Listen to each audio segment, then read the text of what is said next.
What's going on? This is the Saturday Down South podcast. I am Connor O'Gara. Will, it's draft week. Do you get early week excitement for draft week? Is there something that we can compare to? Because I don't think it's quite like the NCAA tournament level of excitement, but it is a certain type of buzz. I think you can say to sum up the 3 days. Yeah, I think it's all depending on, my college players and where I want them to go. Obviously, there are three big names for LSU this year. None of them I'm super excited about. It's like, oh, is Jaden Daniels going to be a Commander or a Patriot? Is kind of the talk we're hearing. Now, what ends up happening? But it's not like I'm like, oh, two great franchises I have a lot of love for. So it's kind of like with Joey and the Bengals, it felt like a party because we already knew who was going to be number one. And it was like that weird draft, too. So it was like a big achievement to kind of see him. But I'm kind of worried for Jaden, to be honest with you. And the two receivers, I think they'll ball anywhere. I don't think either of them are situation dependent. They're very different players. And the Saints, bless their hearts, whatever they got up their sleeve, I want to wait till as long as possible to get that leak. So I'm really just trying to hit the sim till we get there. Okay, see, I was trying to do the thing where I defer to you and not let my personal fandom excitement cloud my judgment of this draft field as a whole, because I'm very interested in where a lot of these guys end up. Of course, I have my own interests as a Bears fan, and so I'm looking forward to that more so about what happens at 9 than what happens at 1, of course. But I think that you are allowed to have a normal level of success or a normal level of excitement for draft week as a whole. It is a long weekend. By the end of it, doing this for however many years we've done it, by the end of Saturday, I'm like, oh my God, if somebody comes up that I know, I'm like, oh, hey, that guy. I'm Leonardo DiCaprio on the couch, pointing at the TV. My boy, yeah. As somebody that as much college football as I watch, you get to that point, and it's just a lot. But we're going to have a lot of draft coverage on SaturdayDownSouth.com. We have draft coverage that we're going to have off of the first round that we'll be talking about later in the week. We're going to record later, on Thursday post first round. And so we're going to have some more breakdown stuff, because I was debating whether or not I wanted to talk about the draft today to kind of preview it, but then thought, you know what, there's too much meat on the bone with other spring games that happened this weekend to close out the SEC spring game slate that I wanted to be able to get to. We have a great show lined up. Tom Luginbill is going to join us in a bit. He's going to put some perspective on the Arch Manning showing that he had in Texas' spring game, along with some thoughts on Quinn Ewers, recruiting, NIL related things, how to fix those areas, and a few fun stories from the sideline that he brings up at the end, as well as some Jaden Rashada stuff that we're going to get to. So lots and lots of good stuff with Tom Luginbill, and then we're going to end with Lad of the Week. But first, let's talk about what we saw on Saturday. Will, I'm calling this 5 new SEC names to know after Saturday, which take that however you will. Saturday's slate of spring games in the SEC had 5 guys who stood out, none of whom were SEC starters last year, which is why I can put them sort of in this group. And I'm saying that a bit tongue in cheek, because if you listen to the show, we've mentioned all of these guys at some point, varying lengths, but seeing them kind of stand out on the spring game stage, some bigger than others, feels significant in different ways. So the 5 guys that we're going to talk about today all stood out in ways that I think are significant for where their respective programs are at this fall. Let's start with Nick Scorton, All-Bang the Drum Team member, Texas A&M defensive lineman. If you watched any, and I mean any, of Texas A&M spring game, which was played in rain and didn't look like it was the most well-attended thing, whatever, take it for what it is, you probably noticed Nick Scorton on that field, because he was everywhere. He had 3.5 TFLs, 2.5 sacks unofficially. It felt like more. He just basically harassed Connor Wigman all day. It was like Mike Elko said, go harass our starting quarterback, have fun, enjoy this experience. And he did. Looks like a great time. Water sucks. Water does suck. As the water boy once said, water sucks. Well, he didn't say that. It was said to him. It was, heckling. Connor Wigman just running around covered in mud, like, Nick Scorton had some Bobby Boucher type vibes to him. I mean, Goodness gracious. It didn't make you feel great about the A&M offensive line. That's probably another takeaway to this, because they looked wildly overmatched. Scorton teaming up with Shamar Stewart to become a really good defensive end duo is going to be a major asset for A&M's team. It'll be the strength of A&M's team. Again, this is a guy, Nick Scorton, who led the Big Ten in sacks as a 19-year-old last year. Okay. He was awesome at Purdue. He's 280 pounds, but he's a bit like he's like the guy who turns into a center because he has a growth spurt, and then he's got all these guard skills, the Anthony Davises of the world. Yep. He was, I think when he was at Bryan High, which is of course, right next to College Station, he wasn't decorated as a recruit because he was like 235 pounds, I want to say, like somewhere in that range. Yeah. Small, 235 pounds. Little guy, little tiny guy. Nick Scorton was 18. Yeah. I think that's why his recruiting was way different than it was after year 2, because didn't really know that he was going to grow into the player that he ultimately became. But you see what he can do at 280. He has 2 really good years at Purdue, and now is on the all bang the drum team as one of the best players on it, as far as I'm concerned. But as we mentioned, he's the type of guy that you want your team to tamper to get. That's the goal.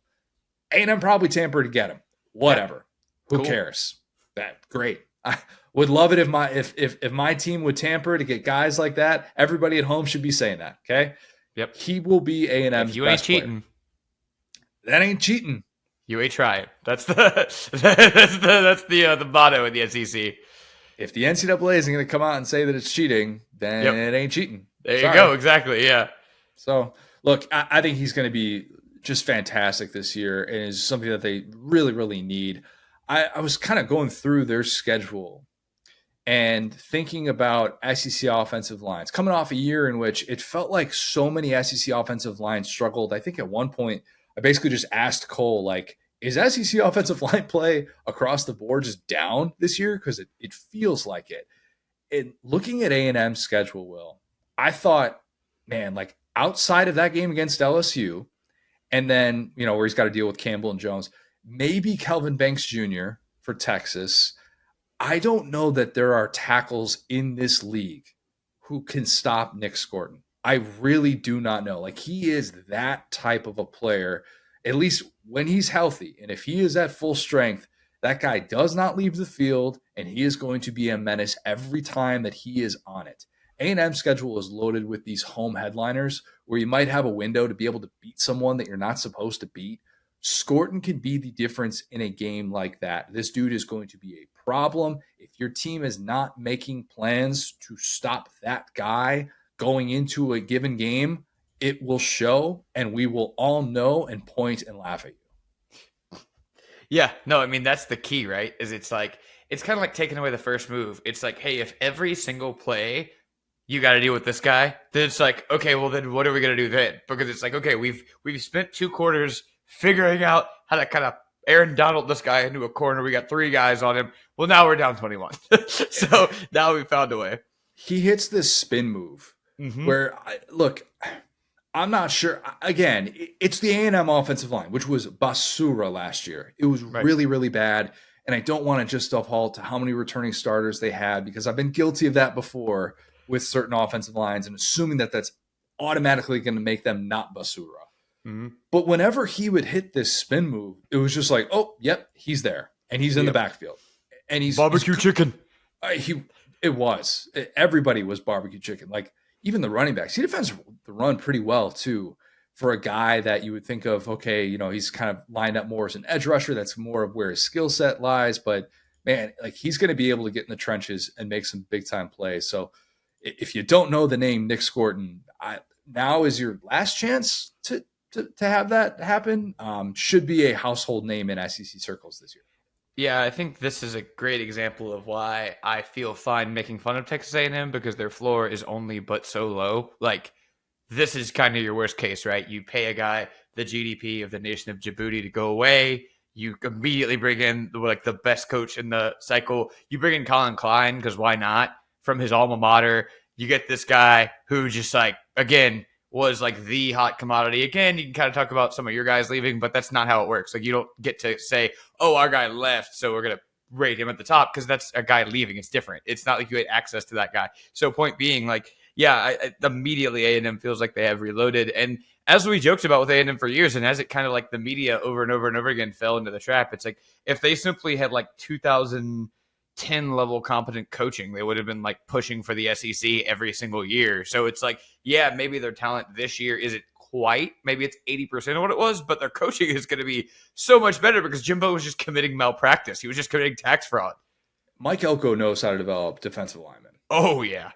Of all the things that I kind of wonder about with A&M next year, I love Colin Klein, love Connor Wigman. I will bang the drum for both of those guys. Yeah. You still have questions about what it's going to look like. Is Noah Thomas going to be able to stay healthy? He looked excellent in the spring game as well. Are they going to be able to have a running back that they can actually lean on? What's it going to look like on the back end with that secondary week in, week out? You can ask all those questions about an A&M team that obviously has not played in a conference championship game in the 21st century, so it's not a fair ceiling to set for them. But if we're just talking about Nick Scorton going one-on-one with some of these tackles in the SEC, yeah, I think he's going to eat, and I think he's going to be perfectly fine as long as he can stay healthy. It's interesting, you bring up the guys that they lost. If Walter Nolan had a spring game where he was that disruptive, albeit at a different position, they're not playing the same position, I understand that. But if he was doing some of the things that Nick Scorton was doing with just beating his guy one-on-one, yeah, we would be talking about, oh my God, is Walter Nolan going to be like a top 3, top 4 pick? Yeah, I mean, good point. And Nick Scorton, I think he's got a really good chance to be A&M's first round player from the defensive side of the ball since Myles Garrett. That's wow. Yeah. Had a lot of great defense. These Texas schools, man, every year they get these 5 stars. Every year I just assume some of them end up in the NFL or in the first round. And then you're like, oh, yeah, it's been since like the Bush administration, Texas had a first rounder. It's like on the offensive side, and they got broken last year with Bijan Robinson. But it was like, huh? And like same deal here. It's like A&M's been getting 5-star defensive players since I was like in middle school. And Myles Garrett's the only one who made it happen. Yeah, and a lot of defensive players who have been drafted, but just not necessarily having that first round, that top end type guy. I thought DeMarvin Leal was going to end up being in that category. He ends up slipping a little bit, but yeah, nonetheless, interesting that it's happened that way. And Scorton looks like he's going to be a game changer. Okay, I wonder, Will, how Purdue fans felt watching their 2 best players from last year just dominate spring games at not Purdue. Yeah. Deion Burks, the Oklahoma wide receivers who we're talking about, had to be a bummer just sitting there as a Purdue fan watching this guy have 5 catches for 174 yards and 2 touchdowns in a spring game. I don't say this often, at least not after a spring game, because that shouldn't be the outlier. If that's the outlier, let's take a breath. But if this guy becomes first team all SEC by season's end, it would not be surprising. It just wouldn't. He is fantastic. Watching him, I almost regret going with Nick Anderson as my All Bang the Drum Team pick, because Burks has so many of the qualities that I just love in a receiver, where you can line him up anywhere. He'll line up in the slot a lot more at Oklahoma than he did at Purdue. That seems to be the way that they're trending. But like, he has the speed to be able to get behind a secondary, which you saw him do in the spring game. His route running is exceptional. He craves that contact after the catch, which I love when receivers do that. I'm looking at this picture that George Stoya took of him after the game with our guy Chris Plank during the post-game interview. And Will, his arms, I did a triple take looking at Deion Burks' arms.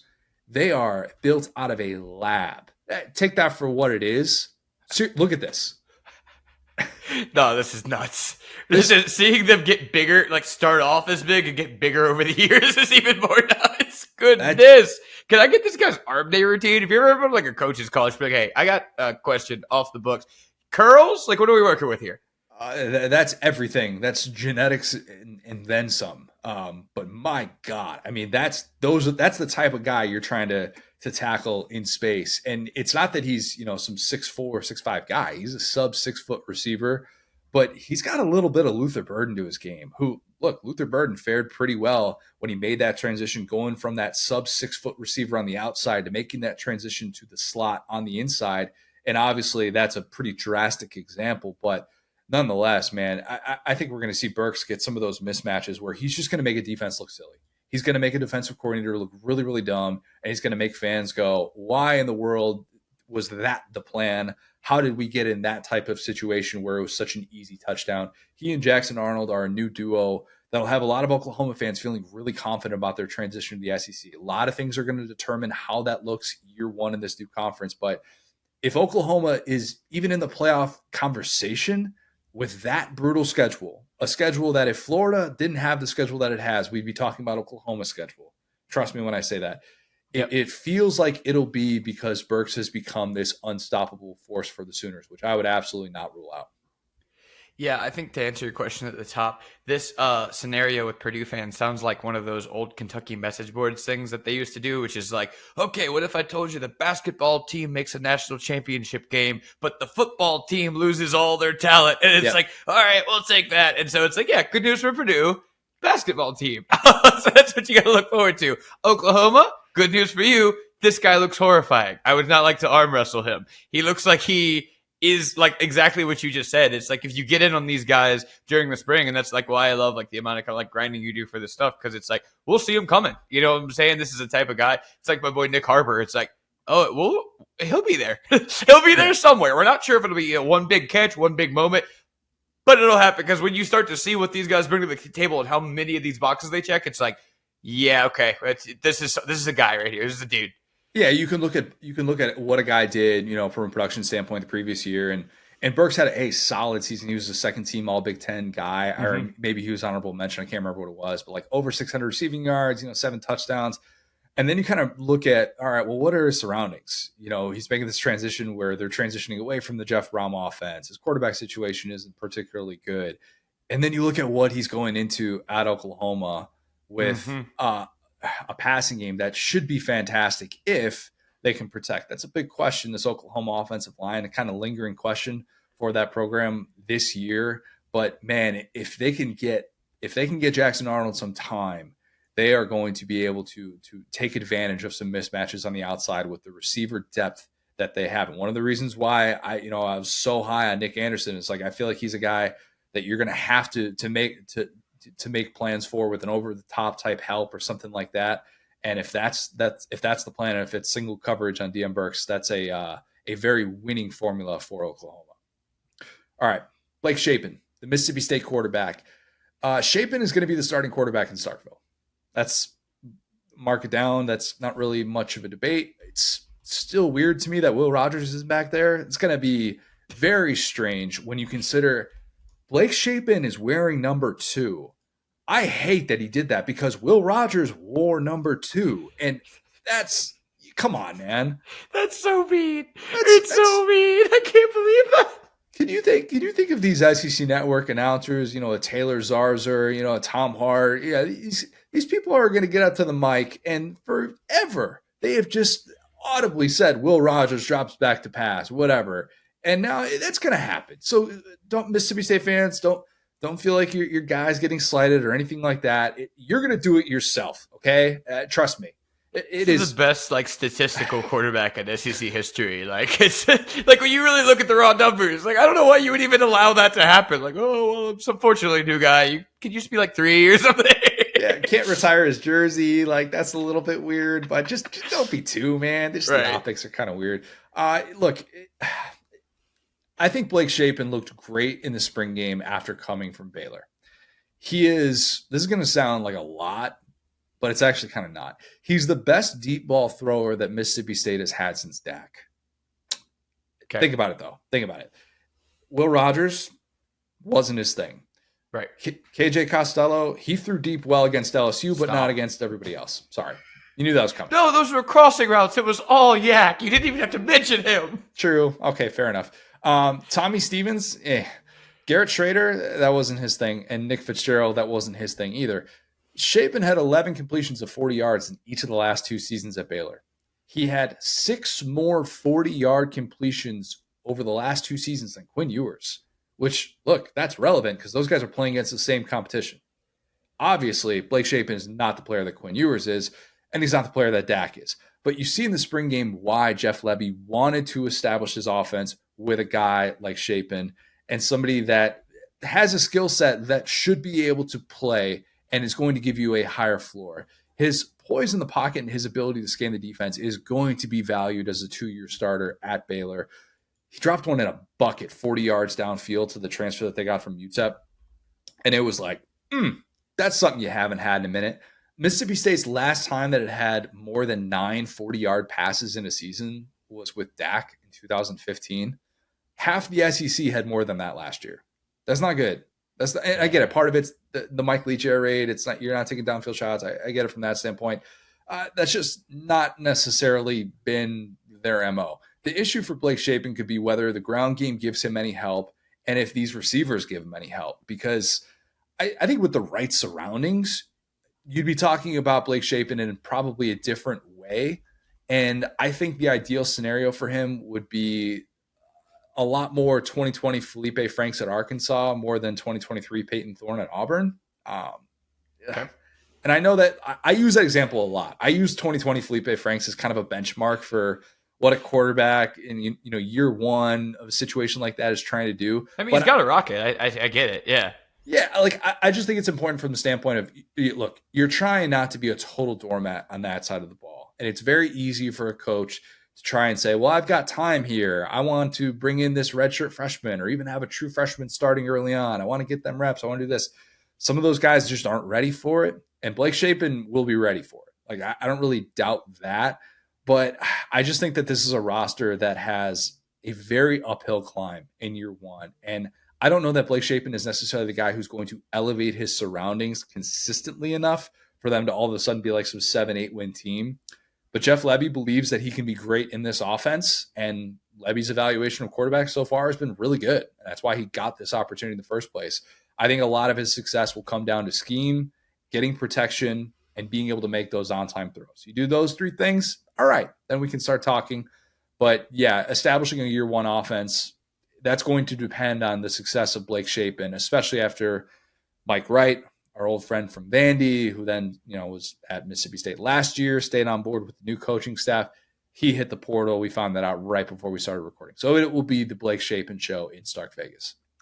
Blake Shapen, there's a couple of things here, right? He is a guy that, we're honestly just trying to figure out who's on Mississippi State. Or you don't have to say that. I'll say that because they had so many guys leave. Rough, they had so much of them. So Blake Shapen is the guy I'm going to kind of circle the wagons around. I like the feel of this lad. He's from Louisiana. Fun fact about Shreveport. him. Yeah. From Shreveport. Shreveport Stand Up, longtime favorite city of the podcast.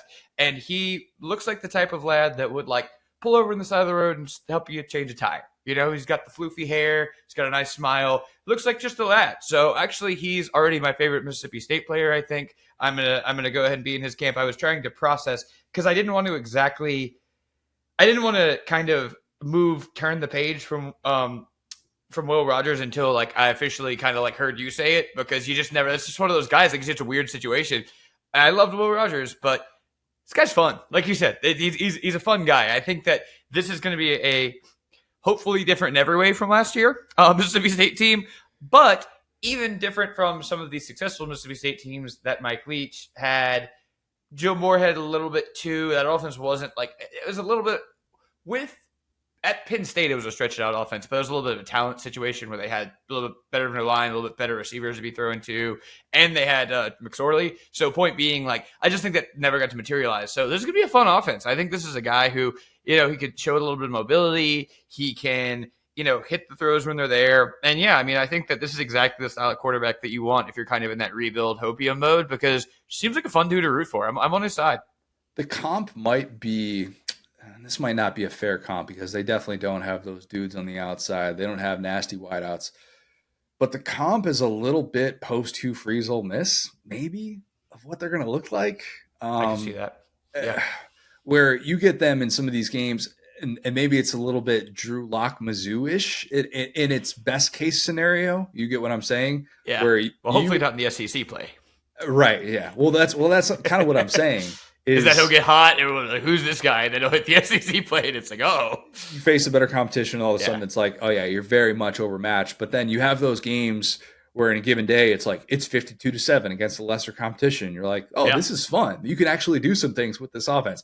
We could have some moments where it feels like that, but again, I'm still going to say that this feels more like a year zero for Jeff Lebby than a true year one, which is, again, why we don't judge year one coaches on the show. This guy has a throwing arm tattoo, Connor. I am so in. Oh, which on his right arm, I would assume. A throwing arm tattoo. It's got like some Roman numerals. We'll investigate. I thought you meant like a physical, like the act of a throwing arm tattoo. Throwing arm, yeah. That would be fire. Be kind of meta, a little bit too meta for me. Yeah. All right, speaking of quarterbacks, Lenore Sellers, the South Carolina quarterback, Mr. Rex Specs himself, he's the guy in Columbia. Mm-hmm. He's the guy. Box score isn't going to really jump out to you. 9 for 11, 70 passing yards, added 40 rushing yards, and a touchdown there, but handled those first team duties really well. It looks like the guy that Dow Loggins wants to build this offense around. He's more willing as a runner than Spencer Rattler is going to be. The pocket presence is not at that level yet, so brace for it. Beamer said afterwards that defensive players were yelling at him because they thought they had a few more sacks that should have counted, and Beamer kind of kept the play alive. It's a spring game. Take it for what it is. I mean, but that's the whole point of a player like this, right? It's like, oh, yeah, you would have tackled him, I bet. Yeah. All right, defensive back. Yeah, you would have brought Lenore Sellers down. Sure. Yes, show me how with 2 fingers you were bringing down this 240-pound man. Yes, sure. Just ball don't lie that one. Let him score, all right? Yeah, let him score. He's fine. But Sellers did win Offensive Player of the Spring for South Carolina. So he's done enough to show the coaching staff that he's capable of being the guy.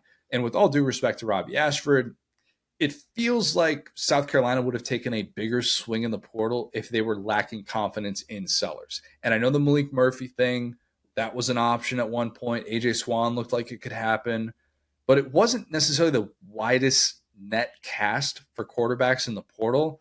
And I wonder how much of that was because they really like Sellers and they weren't going to sit there and be like, yeah, you have a starting job no matter what. If you come here, this is what you're going to be promised.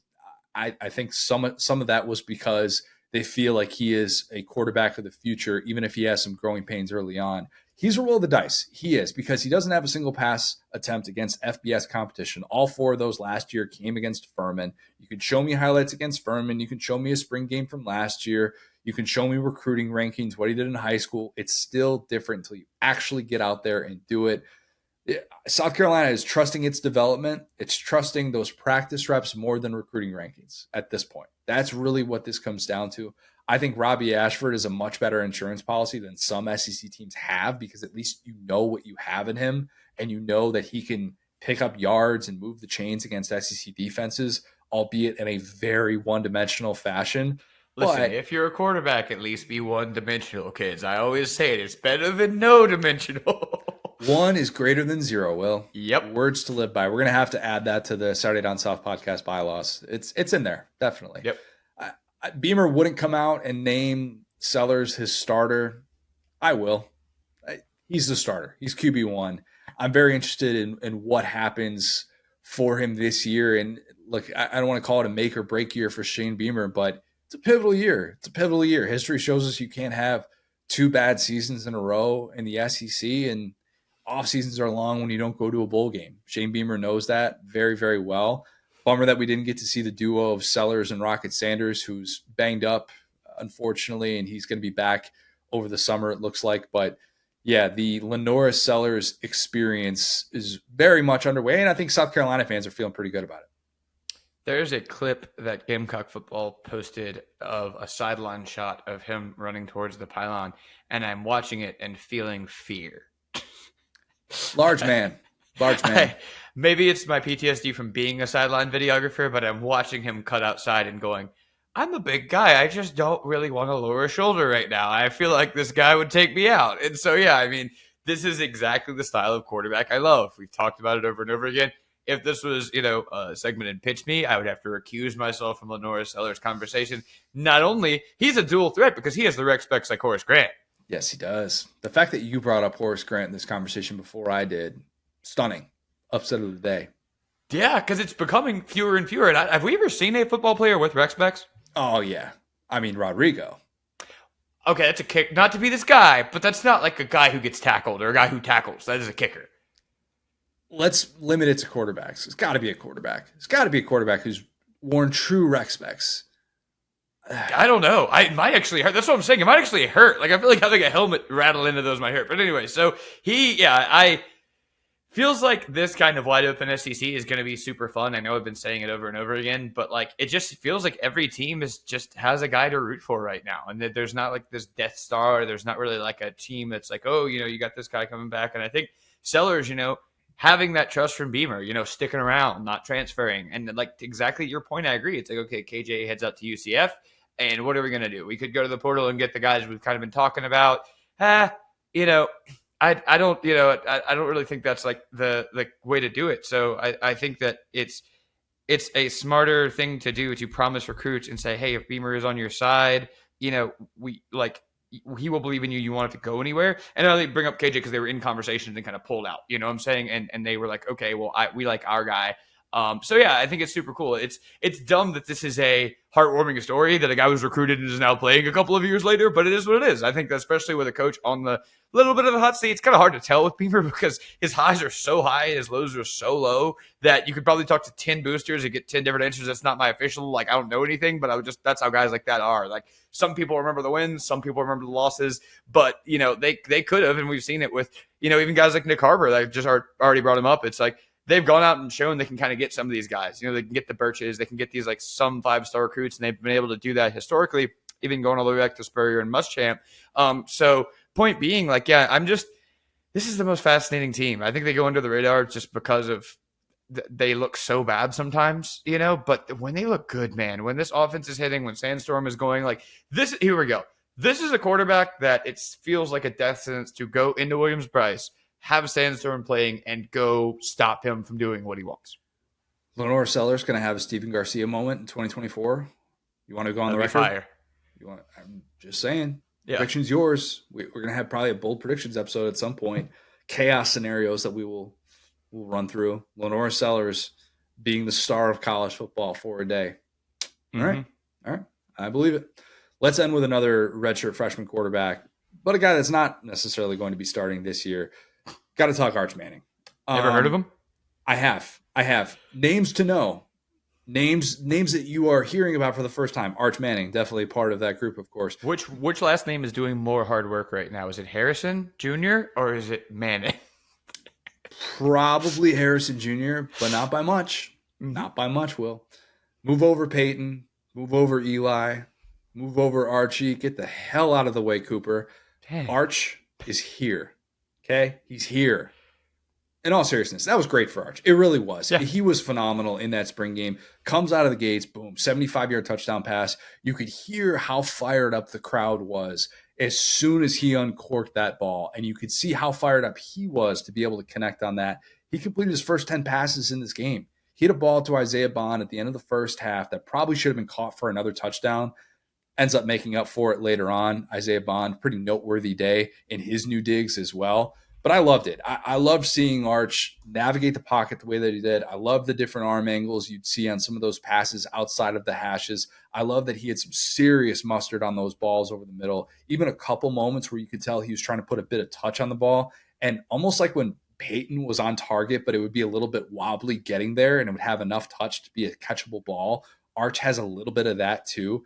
But I came into Saturday saying that it was fair to have legitimate expectations for Arch in a spring game because – look, the surroundings, you need to be capable if you're a team competing for a national championship and you're going to be the backup. You just have to have that in you.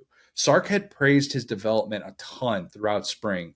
And if he had come out, the alternative is if Arch comes out in the spring game and just looks like a guy that's still overwhelmed and he doesn't navigate the pocket, he's someone that has happy feet and the throws are just not there. And you're like, man, we're starting to get the overrated buzz from people on the outside. And, take that for what it is.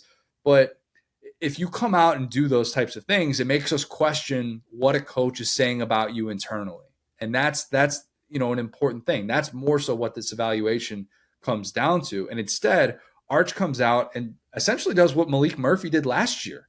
Malik Murphy in this game for Texas last year established, no. I don't care who's walking through that door. It can be Pat Mahomes. I am not letting this decorated kid come in here and get past me on the depth chart. And credit Malik Murphy, man. The guy works his tail off. he said, like, look, now is my time. I need to be able to capitalize on my moment if and when that comes. And it did. Like, you win the backup job. He helped keep Texas's playoff hopes alive when Quinn Ewers went down. And the 2 games that he started, he wasn't, an All-American in those 2 games that he played, but he was good enough to be able to win and make some key plays down the stretch. He was exactly what Texas needed to not let that Ewers injury spoil a national championship window. And that's what you're talking about. Even just getting to the playoff, winning the Big 12 finally. Texas was still able to do all these things as a result of Malik Murphy being QB2 and looking the part. Texas fans are forever grateful for that guy, even with the awkward timing of his transfer, entry, and the way that set up just sucked. And it makes you feel like the transfer portal ideally would change because he hits the portal first week of December, and you just knew that's what he had to do. You can't hit the portal as a quarterback post spring and expect to have those same opportunities and expect to have that type of success the following year. So look, Arch doing what Murphy did was huge because Quinn Ewers has missed multiple starts each of the last 2 years. You need a guy that can keep your season afloat. More than anything else this year with Arch, that's what's most important. It's not whether or not he's as good as his famous uncles or his famous grandpa. Like it's not about that this year. It's about doing just that. The 12-team playoff changes it, and I get it. Like you have more room for error, and these title contenders.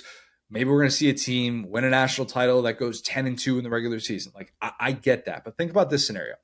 Let's say Texas loses that week 2 game at Michigan. Something that, look, I'd pick Texas to win that game right now. I think Michigan's got a ton of roster turnover, but not out of the realm of possibility. Then let's say Quinn Ewers goes down late September. They have 2 games to start the October slate against an Oklahoma team that beat them last year and then Georgia. Like, if you've got a guy that's not ready to run this offense and he's out there still very much figuring things out, and it's obvious he's figuring things out, you can lose those 2 games and then watch your season go up in smoke. And it's not a guarantee that seeing Arch perform the way that he did in the spring game, it's not a guarantee that he's destined for stardom or anything like that. But this is exactly what you wanted to see if you were a Texas fan. And I now get why Arch didn't want to be in the new video game, because he's too good and he would have just played as himself constantly. And I can tell that all the attention to the film room is exactly where it needs to be. And Arch is doing what you could have hoped he was going to do in year 2. Yeah, the Arch thing is so interesting, right? Because, I mean, it's functionally like we're talking about like the Blue Ivy of football. You know what I'm saying? Just like one of these famous kids that we watch like grow up and everything. And Bronny James a little bit.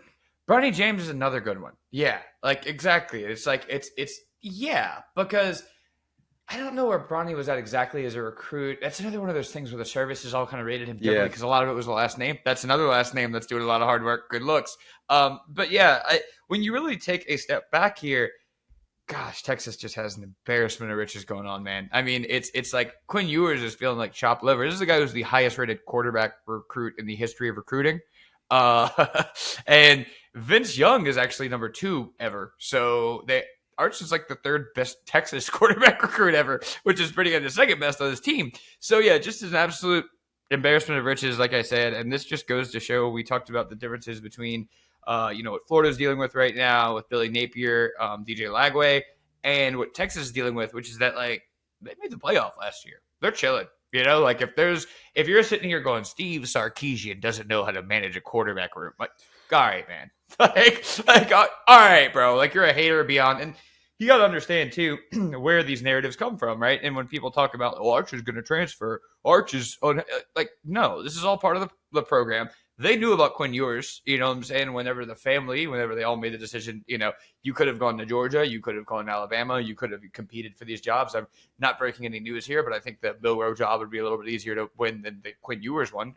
And so I think that, they made these calculated risks. And one thing that they've, done almost to being a little bit annoying is I'm a student athlete. I'm about the football. I'm not about the money. I'm not about whatever. And, that's how you should do it. It's a little bit better to do that than to be like one of these famous kids. Like I hate to say Deion's kids because it's kind of he's an accomplice to that. But if you click on his Twitter, it's like 3 tweets, bio college student. You know what I'm saying? Just like very buttoned up. So point being, people want this Texas team to implode so that there is just a loose Arch Manning out there that they can go tamper with. So I think that this is a masterclass of coaching so far for Steve Sarkisian, as wild as that is. I think that the fact that they have both of these guys, they actually have a real timeline that they're going to be able to stick to in, the greatest quarterback recruit and like the fifth greatest ever.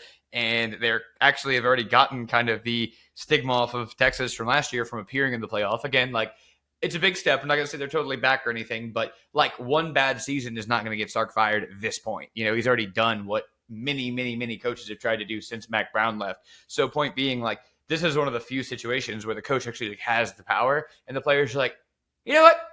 Think you got this one. Think we're not going to put out any weird feelers or do anything. Now, that's to say, like to your point, if there's something weird, if there's an injury, if there's some drama, like these things, especially now with like social media can change the drop of a hat. But I think it's exciting. It's like having like a Christmas present. It's like one day we'll get to see Arch Manning play football, Yeah. and we don't know what it's going to be, but no reason to rush it. No reason to create drama where there's not. I'm just following this team, He's not, yeah, and that's the thing. Is the spring, if you're watching the spring game saying, well, he should be starting over Quinn Ewers, like, no, like after Quinn Ewers did what he did last year when he was healthy, I mean, he's a really good quarterback, and I think there's still room for improvement. It's something you shouldn't take for granted, though, that I never thought Arch was going to be in a position where he was just going to leave if he wasn't the starter after year one. But it's something that, man, I saw the tweet earlier today from the Pivot, the podcast of Ryan Clark hosts, and the interview with Caleb Williams, my soon-to-be tattoo namesake, not quite, but where Caleb Williams is talking about how hurt he was that he didn't win the starting quarterback job at Oklahoma over Spencer Rattler as a true freshman. He was hurt that a guy that was projected to be the number one overall pick in the NFL draft, who was coming off of a really good finish to his 2020 season, a guy who won a New Year's Six Bowl and had all the billing of the next guy up. Yep. Caleb Williams thought he had a legitimate chance to show up in camp and do X, Y, and Z and be the day one starter. Right. That mindset, I get why you have to have it. I get it, because you're not getting to this place without that level of uber competitiveness. And I'm not saying that by Arch not having this approach that he lacks that competitiveness, but there's a certain bit of self-awareness that's so lacked in that. Right. And it's maddening. And it drove me nuts with the Justin Fields thing. And Jake Fromm, I get it, was not at the same level that some of these elite quarterbacks are, but the guy is a true freshman, led Georgia to its first national championship berth since the Herschel Walker era. Do you think that Kirby Smart is just going to say, nope, that guy's benched from the jump, here's Justin Fields? Like, that doesn't play out that way. But at the same time, you can't assume that your guy in waiting is going to stay.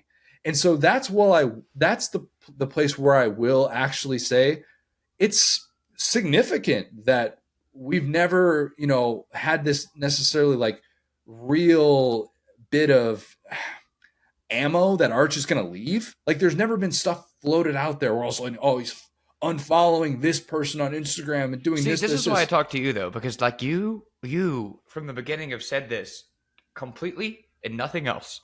And slowly, just now, years later, people are like, maybe he's happy. Because every post about Arch Manning was like, this guy's leaving. He's leaving. And it's like, well, no intel, to be clear. But the overall consensus was like 80-20, Arch is leaving. And then it slowly just kind of turned into about like 51-49 now. Yeah, or just crazy thought, you stay with one of the best offensive minds in the sport. You stay at a place that's going to be stockpiled with talent year in, year out. And you figure out who you are. Like, you're going to have to figure out who you are at some point as a college player. Yeah. And you'd rather be surrounded by good pieces that are going to help your game as opposed to just trying to get on the field. Okay? Like, that's what so much of this comes down to. So, yeah, I kind of like seeing Arch follow this path that feels a bit throwback in a way, to have a guy that's coming into his redshirt freshman season where, look, he's not going to be the day one starter. That job belongs to Quinn Ewers, and he's developing and he's still approaching it like that. I applaud the kid, and it was fun to watch. It was fun to watch him be really, really good, because that's the thing that I'll always praise LeBron for in ways that MJ never had to deal with or anything like that. I'm the biggest MJ stan there is, but having that type of billing and living up to it is so difficult. And there's a lot of stuff that await Arch that, it remains to be seen if he's going to be in that category, being able to do that. But man, that's the type of development you hope to see out of a guy in year 2. Yeah, I fully agree. Like I said, it just goes to show how much like brain rot we have from social media, because like a guy plays well and everyone just like is mad about it. And it's like, bro, like everything's going according to plan. Unless you're a hater, there should be good news for everyone involved. Which again, I understand being a hater, but just shout yourself out. There's stuff that I'm like, oh, I hope this team never plays well. That's fine. I got to check that at the door. You know what I'm saying? But it's like, then I end up drafting their coach in our coaches draft. Anyway, so point being, I maybe I should be a hater. Anyway, so yeah, that's the thing, is that, like I said, it's just no news. Things are going according to plan. Yes, very much. A lot of teams wish they had Texas's situation at quarterback right now going into this 2024 season. Okay, let's talk a little bit more Texas with Tom Luginbill, some perspective on Arch, some thoughts on Quinn Ewers, Jaden Rashada thoughts, recruiting as a whole, stories from the sideline. Stay till the end, till the Baker story. Trust me. Great stuff from Tom Luginbill, somebody that just absolutely crushes on all things college football coverage for ESPN. So here's Tom Luginbill. I'm now excited to be joined by a very special guest. It is Tom Luginbill, who covers all things football for ESPN. I feel like that's really the only way you can describe what you do. I know you're busy with UFL things this spring. If ESPN said, all right, Luke's, we need you to just cover a summer football league for us too, is it safe to say that you'd be on board with that as well? Oh, absolutely. There's no question about it. And I kind of joke because I have a special place in my heart for the spring professional football deal, because there needs to be a spot for it. The players need it. The NFL needs it, quite honestly, whether they want to admit it or not. And, having been involved in what was the second iteration of the old World League from the early 90s, but they ended up calling it NFL Europe, which returned in 95. And I was a part of that with Amsterdam, then went on to be a part of the first XFL in 2001 in Los Angeles. And I've coached in the Arena Football League, and I've been involved in the NFL, and then having the opportunity as a broadcaster to come back in 2020, where quite honestly, man, they made a bunch of awesome fixes to the 2020 XFL, and had the pandemic not happened, I think that thing would have been off and running. And so then, the USFL comes along, the XFL comes back in 2023. They've merged to make what is now the UFL. And I've actually gone to our company. I'm like, listen, you're going to put people on this that don't care about it. I care about it. Like, it means something to me. I'm invested in it. And so, I started out in professional football, was raised the son of a college coach, and now I've been involved in the high school, college, and pro game for much of the last 20 years. So it's a really good blend of all three. And what makes it fun, dude, is going through the rosters and like seeing somebody like Reuben Foster, Jarrett Guarantano. The list goes on and on. All of the Dalen Mack, seeing all of these guys on these UFL rosters and realizing, oh, I remember seeing that kid at a Houston camp when he was 14 or he was 15. Those types of things are always kind of fun. It's a bit nostalgic. It's. I bet a lot of people right now are wondering, like, hey, this new kickoff thing that's happening in college football, or like in the NFL, even more so. It feels like it's probably going to happen in college football too, and there's kind of figuring out what it's going to look like. You're like the perfect person for all things. Like, hey, can this possibly work because of all the different levels of football that you've looked at? That should just be that. You should add that title. Just be like sit into all these meetings and be like, hey, this new policy, like we're talking about the 2-minute warning in college football, like if that can work, I think you'd be just perfect for that. Well, I tell you what, I've been involved in a lot of leagues where the rules are unique. For example, the very first XFL, we could actually have one receiver in forward motion. It was like arena football, but outdoors, but not like the CFL, because in the CFL, they can all do it, right? And then you could actually block a defensive lineman with a receiver or a tight end coming downhill at him. Now imagine the violence of that collision, which we would never allow now, right? You were penalized if you punted the ball out of bounds. You were penalized if you go for a fair catch. And some of those rules still exist. I mean, the current state of the UFL and really the USFL and the XFL the last couple of years have placed an emphasis on setting the offense up for success, penalizing a ball being kicked out of bounds and then making the penalty be field position for the receiving team. And I like those things. The thing about the kickoff return, and this is why the NFL has gone this direction, and it's ironic because the UFL, when they blended with the USFL and the XFL, they actually came to an agreement to adopt what the USFL's return was, which is it's similar. And at the end of the day, I think it produces the same thing. And what is that? That is player safety, but still the excitement that a special teams play could result in points and at a bare minimum result in really good field position. That's I think the goal here, because what everybody wants to do is eliminate, they've tried to eliminate the wedge, right? Then you had to have, if you're going to have a wedge, you had to stagger it. And, they had all these little tweaks to avoid that 100-mile-an-hour collision. And at the end of the day, there's only so much you can do, right? So I think between the USFL and the XFL and now the UFL, they've tweaked it to the point where everybody wins, right? The players are safer. You get the excitement of the play. You've got field position offensively. We had my game this past weekend. I had St. Louis and why am I drawing a blank here? St. Louis and Memphis. And all first four possessions of the game, 2 for St. Louis, 2 for Memphis, all started on the plus side of the 50-yard line. Like, that's how big a part of the return game was. So that part of it's pretty cool. Let's talk some American college football. That is your bread and butter. I don't know how much you had a chance to be able to see the guy that was the star of the weekend, Arch Manning, a guy that we talked about in the open here. But the best moment so far of his college career, it was in that spring game, which, look, it's significant because it came on the heels of a spring in which Sark really praised his development and praised the player that he's become as a redshirt freshman. For those who think that Arch is only this decorated and he only got those ratings as a recruit because of his last name, what would you say to those people? I would say that they have not watched him. They have not studied him. They don't know the intangible traits. They don't know the investment. Being somebody, that doesn't mean I have all the answers, but being somebody that had our broadcast crew on ABC had Texas 4 times this past fall. We actually had the game at the end against Texas Tech where he finally played. And he drove them down, and they had a scoring drive. But people who are making those statements haven't spent the time to watch. And if they have, they're probably not overly educated on what they are watching. Now, you said 2 things that I think are really important. And they are 2 things that get glossed over. And that is development, right? Development. And for me, the performance and the very first performance that we've seen was positive, meaning that if you want to scrutinize him because of his last name and say, well, this guy hasn't done anything yet. Well, number one, he hasn't played yet, so that's wildly unfair, but it's a good sign. I know it's spring football, and I'll be my first to raise the hand. Spring football is about developing your reserves, developing your younger players, finding out what you have, keeping everybody engaged at all costs. Try to avoid the transfer portal, right?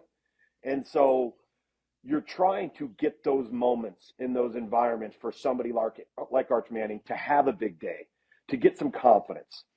But when I hear Sark talk about development, see, that's not something we're engaged in anymore. Now it's what can you do for me right now? And I want to play yesterday. I want to start yesterday. And just because you are a quarterback or any other position for that matter, but it's really, I think, a big part of the quarterback development. Just because you are a talented quarterback doesn't mean you're ready to play in major college football.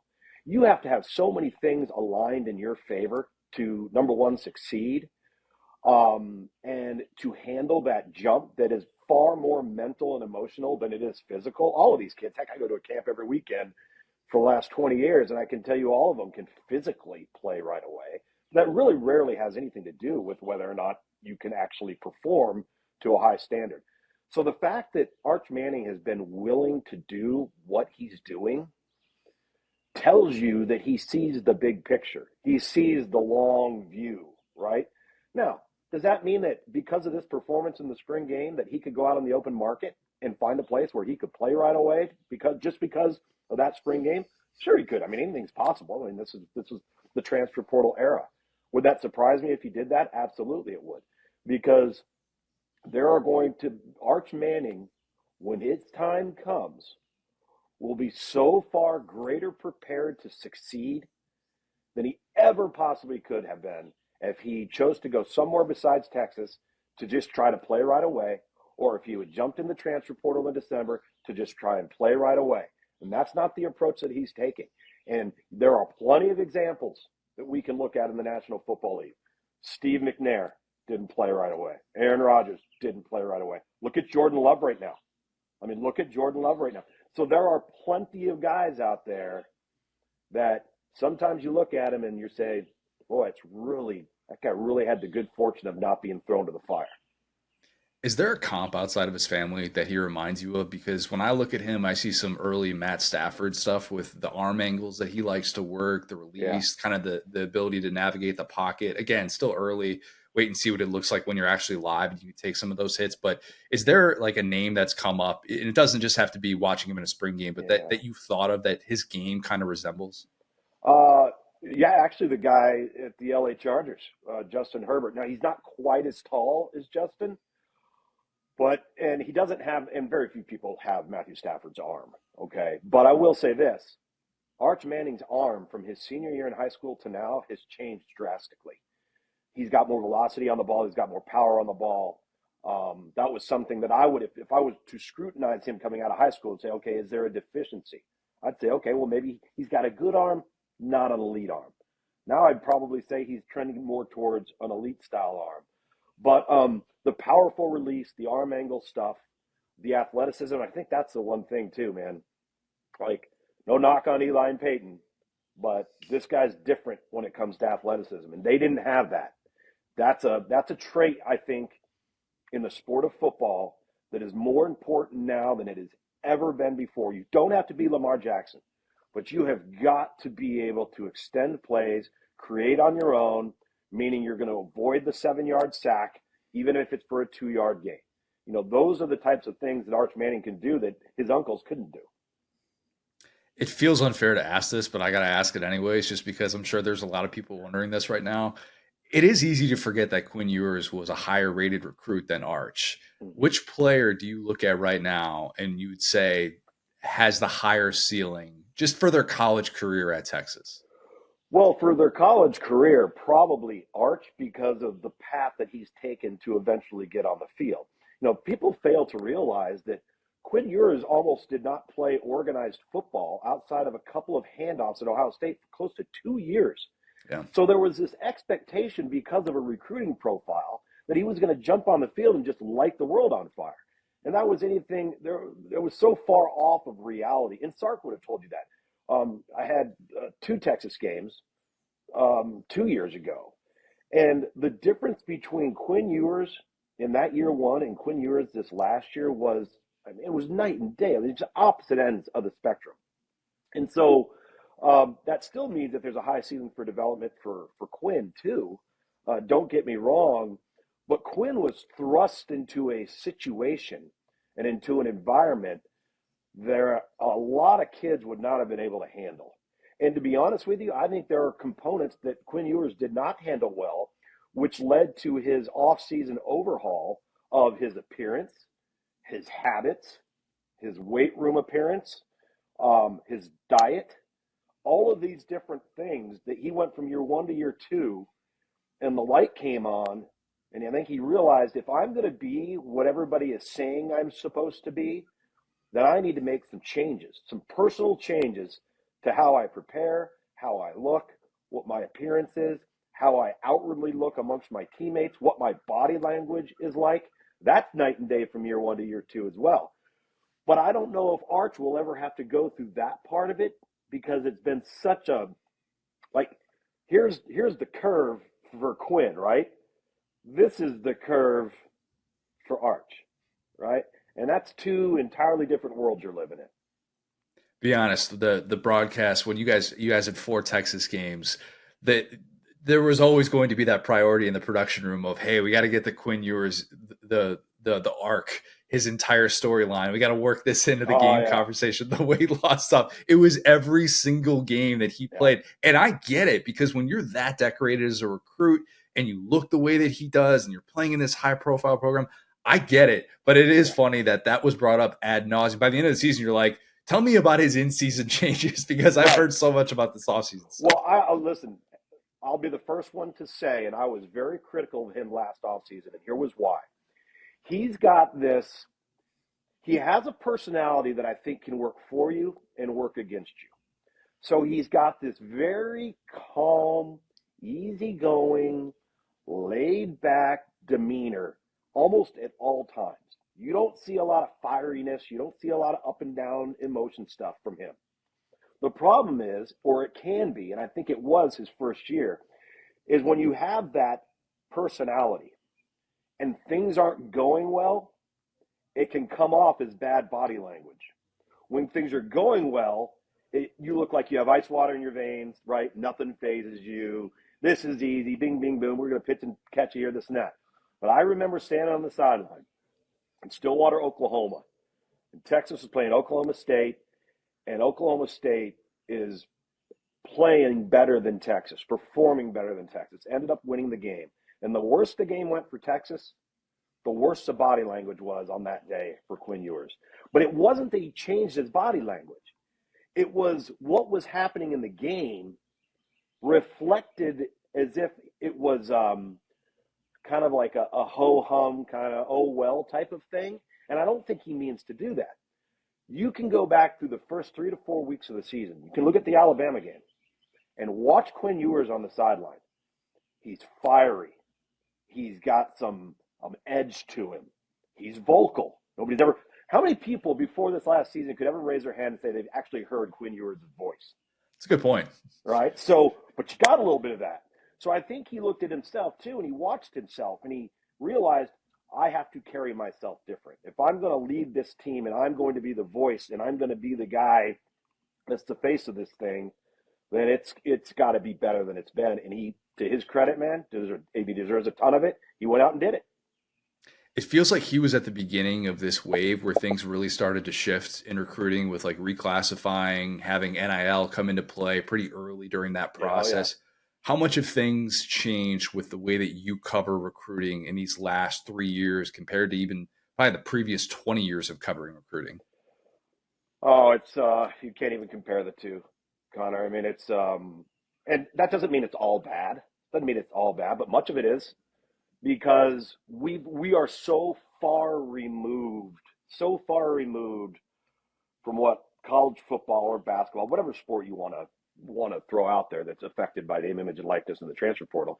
We're so far removed from player development, the team focus, the environment of the program, playing for a championship, playing for a college football playoff berth.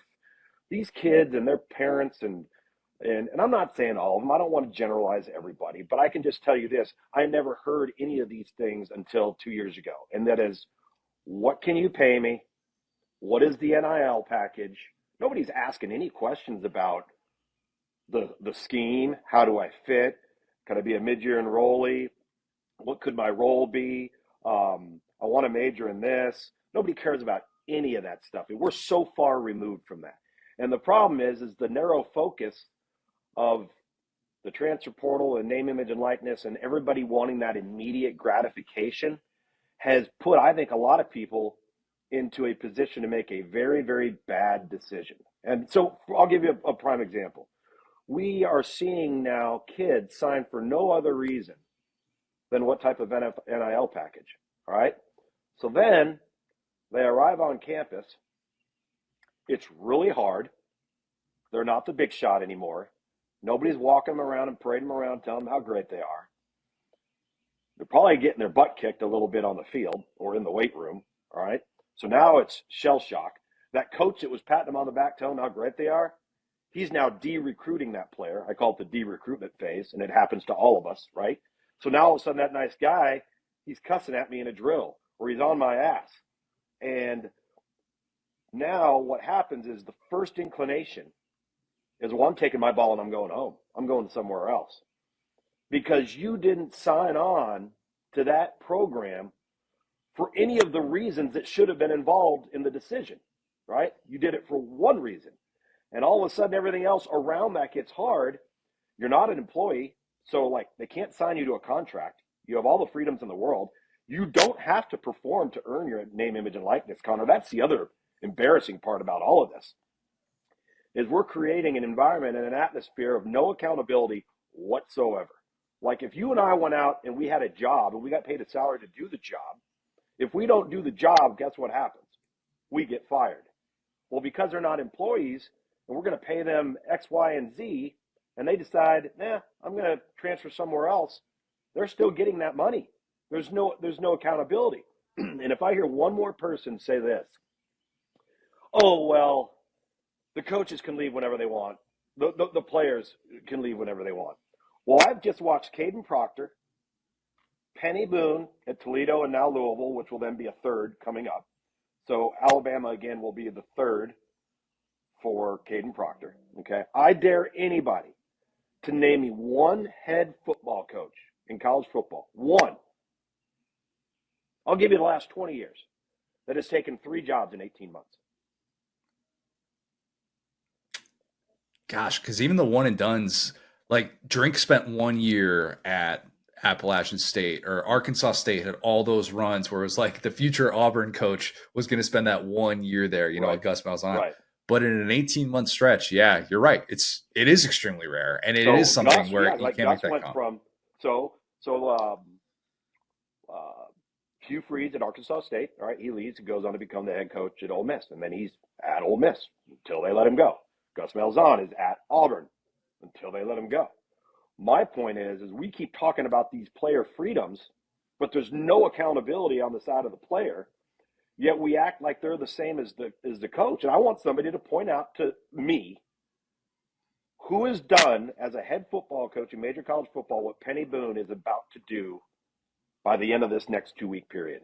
Go from Toledo to Louisville to somewhere else. That's not what any of this was intended to be, ever. What's your ideal fix? Because obviously there is so much talk about unionization, what it would look like for employees, but what's the easiest fix for you that you can look at this sport that would have a drastic improvement on it as a whole? Well, a couple of things, and both of them start and revolve around what is the biggest problem in college athletics right now. It's not the transfer portal. It's not name, image, and likeness. It's tampering. That's the biggest problem in college athletics right now. Anybody who says it's not is naive, they're uninformed, or they're not in that profession, okay? You add the poison of name, image, and likeness and the transfer portal together, coupled with tampering, and now we have a huge, huge problem. So first and foremost, there has to be some way of governing, policing, but moreover, penalizing to a severity that nobody would ever even consider tampering with another team's player. You try to do that in the NFL, you know what's happening? You're in serious, serious trouble, right? Right now, everybody just looks the other way. So it starts there. Secondly, I think from a name, image, and likeness perspective, Nick Saban was going down a path. He got criticized for it. He's not wrong. But there has to be, I think, some form of revenue. If we're going to make them employees, doesn't mean you got to unionize them. But if we're going to make them employees, which is exactly what's going to have to happen, then we would have some type of trickle-down revenue share. And you'd have to have it scaled and tiered because, obviously men's basketball or football, what have you, is going to bring in a lot more money than, women's golf or men's swimming, what have you. So there would have to be a scale on it. You revenue share, and then you individually let players go out. And if their value is dictated on the open market that they can earn more than that through name, image, and likeness, by all means, allow them to do so.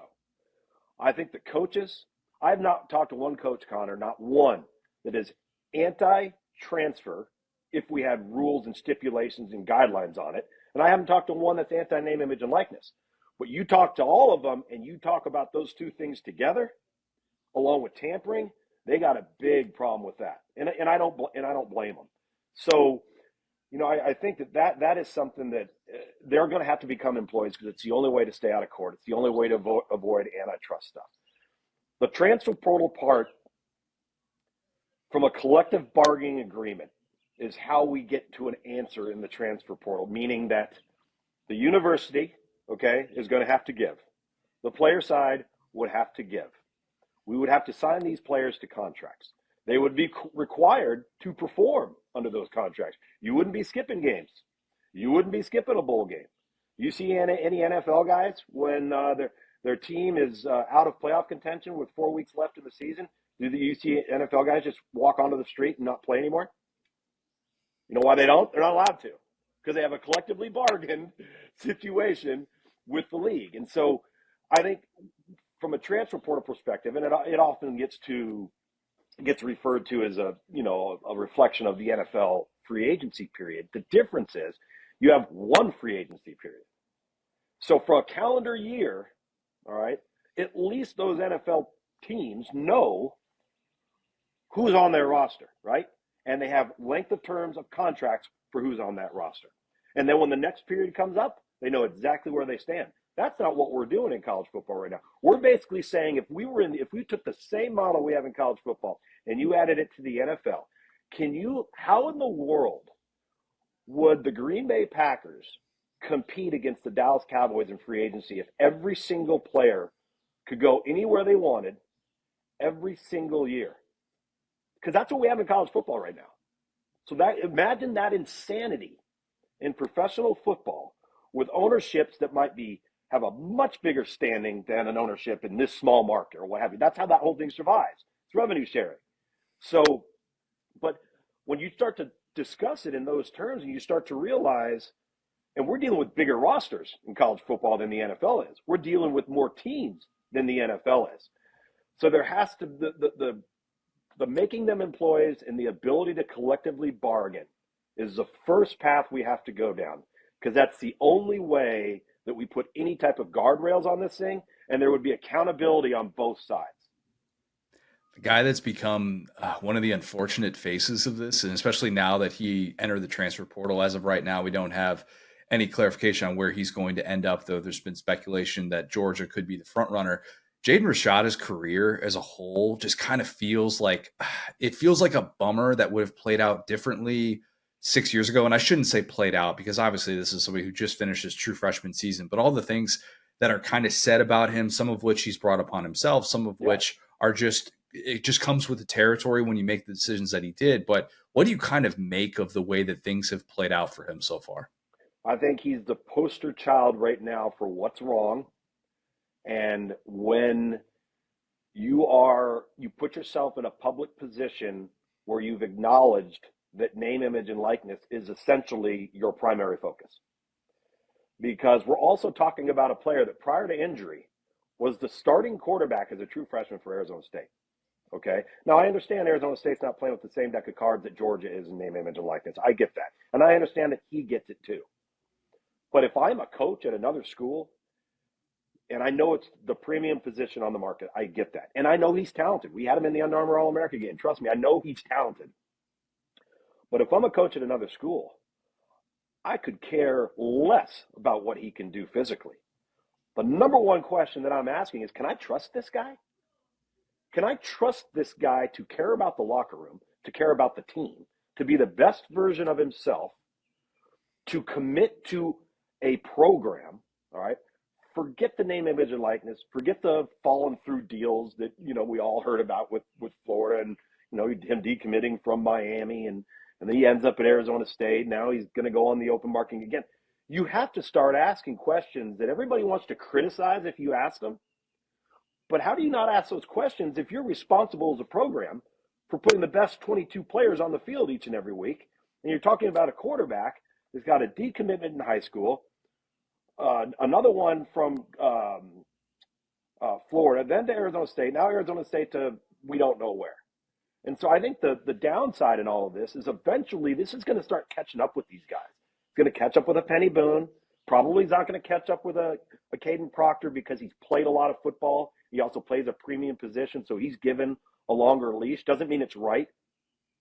But we're seeing a lot of these players, and they're doing this. And I think the message here, Connor, is everybody thinks that if they go into the transfer portal, and let's just say you signed for zero money on a name, image, and likeness deal, all right? Or you signed for $200,000. I don't care if it's zero or $200,000. When you go to that next school, you can't be under the assumption that they're just going to hand you the job on a platter. Like, you can't. If I'm Penny Boone, and my final three schools were Kentucky, Florida State, and Louisville, and I've taken visits, and I've seen the running back room, and okay, I've got name, image, and likeness choices amongst all those guys. All right, I choose Louisville. You're there for 4 months, and now all of a sudden, maybe you're not that best running back in that room. Maybe all of a sudden it's really hard. You're not being treated special. And the fact that you ran for 1,700 or 1,400 yards or whatever it was at Toledo last year, where the MAC Offensive Player of the Year, doesn't matter at Louisville. You know what? It wouldn't have mattered at Florida State, and it wouldn't matter at Kentucky. And guess what those two schools did, Connor, when he signed with Louisville? Kentucky went out and got Chip Trainium. Florida State went out and got Roydell Williams. Replaced him in the blink of an eye, like that. So now you're asking the same question about Penny Boone that you've got to ask about Jaden Rashada. Because now I'm asking myself, well, what's wrong at Louisville? Was it too much of a step up in level of competition? Was it not what he expected? At some point or another, you have to accept the fact that it's going to be hard. You're going to be challenged, and you're not going to be handed anything. And if you think by going into the portal and going somewhere else, you are going to be handed something, you're delusional. That's the thing. Sooner or later, the player has to say, I got to do my job. Whatever that Fair job enough. is, I got to do my job. That's just straight out of the Belichick playbook right there. Just do your job. Do your job. Yeah, Everything takes care of it. It's crazy. And well, that's the biggest thing with name, image, and likeness, especially for in college guys. Forget the recruiting guys, but guys that are in college. If you perform, name, image, and likeness takes care of itself. True. Yeah. Because performance dictates value. Value dictates your spot in the market. Well, if you don't create value because you're not performing, why should you expect name, image, and likeness money? Fair point. No reason to. Absolutely none at this point. But weird world that we are living in. It is a weird world, dude. Man, tough to navigate. Last one for you. I've always been curious about this with people that work sideline during games and stuff. We've had no shortage of sideline reporters, sideline analysts that have provided some perspective on this. What's the craziest thing that you've witnessed, like just while you're on a broadcast, that you've seen on the sideline that you couldn't report on? Like a story that you're just like, I just saw something happen there. I can't be like, hey, producer, get me on to talk about this. But something that you had to like keep under wraps that just kind of blew you away. I got to be honest with you. I spent 10 years on that sideline in an analyst role. And there's really only one instant that comes to mind when you ask that question. And it was the Oklahoma-Kansas game with Baker Mayfield grabbing his do you remember that? Okay. Who could forget it? Exactly. Well, so here's the thing. What people never saw because nobody caught it until he got to the sideline was what Baker Mayfield was doing from the moment he threw the touchdown and coming all the way back over to his sideline. It was way worse than what he actually got caught doing on TV. So here was what we talked about on that broadcast. And so if you're looking at it from the TV view, the Oklahoma's offense was going left to right. And Oklahoma's on the opposite sideline. So Baker Mayfield, if I remember, he rolls out and he throws a touchdown pass. So he's kind of fading off towards the Kansas sideline. But you're the quarterback in Oklahoma. You are a Heisman Trophy candidate. You got to have some awareness, man. You have to know where the camera's going to be. Like you assume the camera's on you, right? Well, I can't remember it. It's probably why it didn't make air. I don't think we had Skycam that day. And this was a while ago. I could be off. but I don't think so. Meaning we'd have fewer cameras to actually catch it. So I'm on the Oklahoma sideline when he's coming. I'm watching the entire thing, and we got a button on our microphone. So you press this button, and then I can talk to our production truck, and my voice goes off air. If I don't press the button and I talk, my voice goes on air. So I press the button. I'm like, guys, are you getting this? Because I'm watching it, and by the time we got around to it, is what actually made air. But it was deeper than that. So post game, and the SID, the sports information director at Oklahoma, his name is Mike Hauk. Well, it gets to him real quick. What happened? So, of course, I have to ask the question. I know the answer is no, but I have to say, can we get Baker post game? And he looks at me like I had 3 heads. Well, the problem in all of this is Lincoln Riley has no idea any of this happened. Oh. So I get Lincoln post handshake, and I pull him aside. I just whisper in his ear, and I said, listen, I got to ask you about something that you probably don't know took place.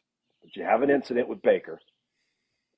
I don't want you to be blindsided because you don't know what I'm talking about. So we both look like dummies on live television. And you can respond any way you want, but just know when you go in that locker room, you're going to have something to deal with. And he goes, all right, man, appreciate you looking out for me. So, and that's exactly kind of what happened. So I asked him about it. He goes, I'm not aware of it. I'll have to look into it, after the game, blah, blah, blah, blah. But I had one instance with Jimbo Fisher at Florida State. It was actually kind of funny. Because I know a lot of these guys through recruiting long before I was ever doing, games. And it was Jameis Winston's year playing Maryland in Tallahassee. And they're like, the coaches can't come out of that box, 25-yard line. Well, it's 20 now, but it was 25 then. And I'm down. They're in red area, and they're about to score. And he thinks they got a first down, and the ball, it's really close. Like, it's super close. But he can't see it. So he comes to the edge of the box, and he's screaming at me, Tommy, did we get it? Did we get it? Did we get the first down? And I'm standing over here leaning at him. I'm like, nope. So you'll have instances like that. Like I had one time at Texas A&M. Mark Snyder was the defensive coordinator, and they're playing Rice. I think Kevin Sumlin was still at A&M, and they're getting gashed on defense. And I happened to go to grad school at Marshall. He was the head coach at Marshall, so I've known him for a little while. And I just went up to him. I was like, you're getting hammered in you between the tackles, man. Because I know, he goes, I got to get out of it. I said, and I asked him, I was like, why are you just standing everybody up in gaps? Line up, get down to your front and play. And this is during the game, right? The offense is on the field. And I got him at the other edge of the box. And he goes, we got to stop screwing around. We just got to line up. We're thinking too much. So for me, it was fantastic. Because I wasn't breaking any code. I wasn't, breaking any trust. But I was able to hit my producer up and say, dude, I just talked to the defensive coordinator in the middle of the series. Let's go. And so they tossed it down to me, and I was able to give the back and forth exchange. In the very next series, they're lined up in a 4-man front. So you could be a defensive coordinator. I have more like fun little like nuggets and stories like that. Aside from, kids getting undressed and just getting, roasted by coaches or, getting laid into and ripped, I don't have a ton of like wacky things. I mean, I've had several field rush moments that are pretty crazy. I mean, the one at Duke on Labor Day weekend this past season with Clemson. Yep. Connor, there was 3 minutes and 13 seconds left to go in the game, and they let all of those students on the field, and not one of them acted drunk. Not one of them stepped 1 foot onto that field. Not a single one of them was a problem. It was like, no one of these are all the smart kids, right? I'm looking around. I'm going, no, I mean, you would have thought if you do that, you're asking for trouble, right? Well, then I start looking around, and I'm going, it starts to dawn on me, I got to get to this handshake. And usually when they rush the field, I got a head start. They haven't left the stadium yet. They're standing like right here, right behind me. All of them, probably 12,000 of them. And so that was probably my most exciting time, was that rush onto the field and getting that handshake and actually having to physically out sprint kids and other players. Which you did. I remember Which I seeing did. that And immediately. I actually had to throw a couple people around too. I wasn't messing around. Nor should you. It's by any means necessary in those scrums. Absolutely. You just No doubt. absolutely have to. I'm going to be thinking forever about what Baker did. I'll get you offline here about what Baker did in those moments beforehand. Probably not safe for a PG-13 type audience. That's incredible, man. Oh yeah, no, it wouldn't be. Yeah. Okay. Tom, really, really appreciate it. Best of luck with everything you got going on. And yeah, when the summer football league starts, I'm sure we'll get you on to talk about that too. Yeah, I'll be on that too. Yeah, no worries. Thanks, buddy. Appreciate it. Before we do Lad of the Week, let me just say, if you were disappointed that Tom did not go into specific, let's say graphic detail about the aforementioned Baker Mayfield gesture that he witnessed during the Kansas game, just know that it was way worse than what Baker did, grabbing a very specific area of his body. Baker was fortunate it was not shown on TV, because a very gifable thing from that day would have been, I think, worse. Not saying it would have impacted his bank account, because obviously he still ends up being the number one pick. But yeah, I get why Tom showed discretion, is what I'm trying to say. So trust me, I thought about asking the follow up and being like, oh, just come out and say it. Better that he didn't. Yeah, the thing that I will give Baker is he is a generational. He would be a number one overall pick in trash talking. He's the kind of guy, like Samuel L. Jackson is a good example of a guy that invents new ways to curse you out. So that doesn't surprise me at all from Baker. Yes, very very interesting mindset that he had that day against Kansas. Needless to say. Okay, Lad of the Week. Will, I got a kicker. Okay, let's do it. Graham Nicholson. Last year's Lou Groza Award winner, he beat out Will Reichert to win the Lou Groza Award, and Will Reichert is now finally gone. So who does Alabama replace him with? But Graham Nicholson, the kicker from Miami of Ohio. The guy was 27 for 28 on field goals last year. And for an Alabama team that we always talk about, Alabama played in so many close games over the course of the last 3 years. Having a good kicker is really important. Really important. So they added that. I'm assuming that this guy goes from playing at Miami of Ohio, where, look, unless Ben Roethlisberger is funding that entire program's NIL budget, I'm going to assume those resources were limited. I don't know. Probably. Yeah. I would assume he's getting taken care of at Alabama now. But it begs the question, going from Reichert to Nicholson, is Alabama the new kicker you?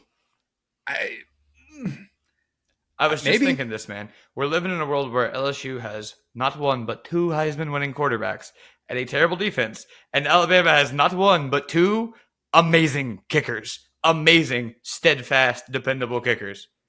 The pipeline of Alabama kickers is, look, it's becoming something of a force. I have not done my SEC kicker power rankings just yet. Stay tuned for those later in the offseason. Don't actually stay tuned for those. Those don't exist. But Nicholson is number one in those. So just in case there was any debate, happy for a guy that got taken care of. That, you go from playing high school soccer and being a really good player and kicking as well. You just kind of never know where your career is going to end up. So many of these guys, and Graham Nicholson, for better or for worse, is going to have a very high standard to try and live up to at Alabama. But somebody that, at the very least, he's going to get some money to do so this year, and that's a win for him.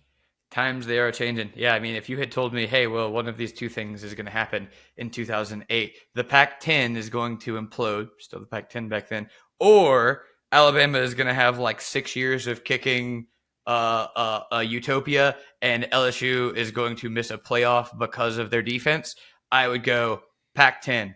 This is probably going to happen first. Yeah, that's a really good note. And again, like, not to be this coach guy, but yeah, defense and special teams. That's how you win championships. Yeah. So I have a dual lad and lass of the week, right? One's a little bit easier to digest, so I'll start there. Dame Lillard. One of the coolest things in modern NBA is playoff time, right? Where you start to point at the watch. The other day, Dame had, his first playoff game as a Buck despite all the things that have happened to him. I don't know if you had kept up with any. Did you ever hear the quote about Dame in the boxing highlights? Mm-mm. Oh man, as like a married guy, this will hit you right in the feels. So Dame wanted a trade to Miami, right? And what we learned afterwards is that Dame was actually going through a divorce, and they asked him about it. And remember, he got just shipped off to Milwaukee. He ended up having Doc Rivers be his coach. It was the exact opposite of playing for Spo, the Miami Heat, in the weather, having this team, whatever. So, and he had this quote where he was just like, yeah, I just kind of sit in my house and watch boxing highlights for a couple hours a day. And it just made me so sad to think about this guy that had everything in the world, right? He's a star athlete. He reached the top, but he's sitting there in his Snowden mansion just commenting on like boxing highlights 12 on YouTube. But yeah, he had his moment for the Bucks in game 1. And he had an iconic kind of move that he's known for, which is he brought in "This is what y'all brought me here for." Love that. Think that's fire. So I got to give Milwaukee and Dame some credit because that is why they brought him in. I will say Milwaukee during NBA season, yes, rough, very, very rough. Milwaukee in the summer, really nice summertime city, right on the water, right there. You've got breweries galore, very accessible downtown. A lot of things I talk about with Indy, you could actually apply to Milwaukee. And like, if you've been to Milwaukee that time of year, you're like, this is lovely. There's random cheese festivals and German Fest and stuff out the wazoo. You've got pro sports that are here. Milwaukee in the summer, I'll be interested if Dame spends as much time inside watching boxing highlights this summer. We need a I Love You Man too, and it's just you and Damian Lillard as best friends in Milwaukee. He just flies you up there. You're like, dude, Cheese Fest this weekend. That would be fire. I would go to that. Look, they have their arena is something that I'm so jealous of because they built up that they have like a bar district like right by their arena right there that has all these cool places downtown that if you've been there and you've experienced it, you know exactly what I'm talking about. Well, Wisconsin in the winter during the NBA season, yeah, stay inside and watch boxing highlights. But man, this is it's just one of those places that you're kind of surprised. You're seeing if you're watching this current season of Top Chef, you know exactly what I'm talking about. A lot of culture. I'm just saying in Wisconsin gets a little bit of a bad rap. Hopefully Dame is if Dame doesn't drink though, and if he doesn't drink and he's lactose intolerant, not the place for you. Not the place. So that CJO. Damian Lillard, you could reach out to Connor. He can be your little party planner. You guys could have a dude fest. Let me move on to another Midwestern sports star. This time in another one of your stomping grounds. You just mentioned it, actually, Indianapolis. Connor, did you see the comment during the Caitlin Clark intro press conference, man? How could I not? How could I not see the comment heard around the world from Greg Doyle? Look, if we're still talking about it a week later, yeah, that's significant. We're going to be talking about that as one of the most cringe press conference moments forever. That will be played. As long as video exists as a platform, I think 20, 30 years from now, we will look back on that and say, that still makes my skin crawl and is still so unbelievably uncomfortable. Yes, I saw it. Yes. So Greg Doyle, columnist from the Indianapolis Star, also C. Wright, our editor at SDS, one of his old stomping grounds, the Indy Star in the area. Let's not lump those two together. I know. Just it's a city that's near and dear to us, is all I'm saying. So I don't want to speak on this man too much. I know you guys might both know him or something, but what I did want to say, our last of the week for this week, and we'll have two, is fellow Midwestern hooper Caitlin Clark, because, and if you guys haven't heard the audio, we've teased it enough at this point. Basically, Greg Doyle, who's the resident Indiana Fever columnist, who's his he's not the resident Indiana Fever columnist. You're exactly right about that. You're exactly right about that. He's the resident Star columnist, like sports. I mean, he's like I don't want to compare him to anybody either, dang, but he's the veteran in the room, right? Yes, there we go. Very much so. There we go. Okay, so he showed up, as people often do, kind of big games, big moments, and said he threw up the little heart that that Caitlin Clark likes to send to her family, kind of on the sidelines, after big games or during big games, let them know she's thinking about them. And it was just a very awkward answer where he was like, he finished it by saying, "Well, if you could be doing that to me at the end of this game, we'd really appreciate it." And she handled it, she handled it like a pro. I will give her credit. It's underrated how Caitlin Clark has not really made mistakes during this whole thing. The media is always going to pull stuff out and make it seem like it is, but I can't love Angel Reese talking trash and then hate Caitlin Clark talking trash. I've often said this. I think she's a competitor, and that's why I love her. But the fact that off rip she's dealing with a la Don Staley, which I previously talked about. She's already dealing with this weird, like, hey, man, they're not hitting on Wembayamba. It's true. Yeah, Greg Doyle is he's an interesting guy. He's an interesting guy because my path, our paths never crossed because he got to Indy a year after I graduated college, I want to say. So I never worked with him like within IU circles or anything like that, or even the summer that I spent in Indianapolis interning for Indianapolis Indians. We our paths never crossed. Bob Kravitz is the guy who's job, like that's the person that he replaced at the Star. I've known Bob Kravitz since I was in college. If you know what Deflategate is, Bob Kravitz is the one who broke that story. That's why that name might be a little bit familiar. But Greg Doyle is just a weird guy. He's just a weird guy, a very weird guy who had a terrible moment, just an absolutely terrible moment. And the problem is that he's the guy that calls everybody else out for their unacceptable moments in society. And so that's why he got just an unbelievable amount of backlash for it. Look, I hope Caitlin Clark doesn't judge Indy based on that. I have now just become the person that stands up for Midwestern cities. I don't know that I'm the person that's going to advocate for Detroit because I've never spent any time in Detroit, to be honest with you. We got Michael Dark for that. That's fine. Exactly. Shout out Michael Dark. But no, the overall reception of the press conference itself, how many people were watching that for that moment to be the takeaway, it sucks. But yeah, I think Caitlin Clark's going to do just well in Indianapolis. I think if I was to get Claire a Caitlin Clark jersey, it would take 4 months to be able to get it. It wouldn't something fit. Like that. You got to order it big, like we were talking about with the old jerseys. You got to order it big. Take the 6th grade Connor note and just order it big. You'll grow into it. Eventually it'll fit you. No, they're having trouble getting those jerseys anywhere. I mean, even Tim McGraw had to like pull some strings to get a Caitlin Clark jersey for his concert in Indy. Like it's a tough piece of merch to be able to come by. Greg Doyle probably is going to wear a Caitlin Clark jersey to every single game that he covers of the Fever. I would assume he's kind of locked in now because now he almost has to prove that he doesn't like her. Like he's just like, oh, okay, Caitlin. Yeah. Oh, okay. I saw that miss you had there. Now he's just got to be a hater, so he doesn't look creepy.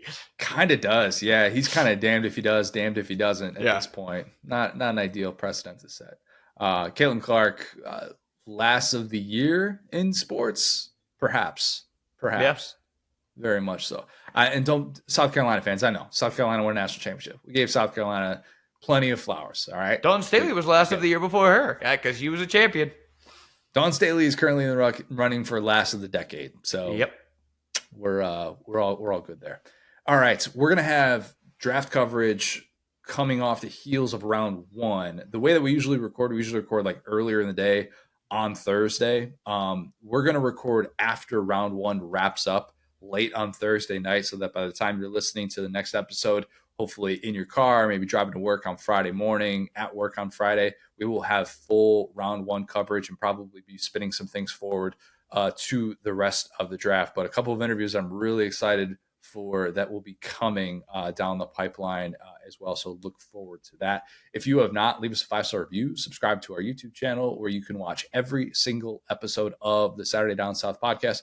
Follow us on the formerly known as Twitter, at the SCS Pod, at SatDownSouth, at CJ O'Gara, at Go So Hard. Thanks, guys. Talk soon.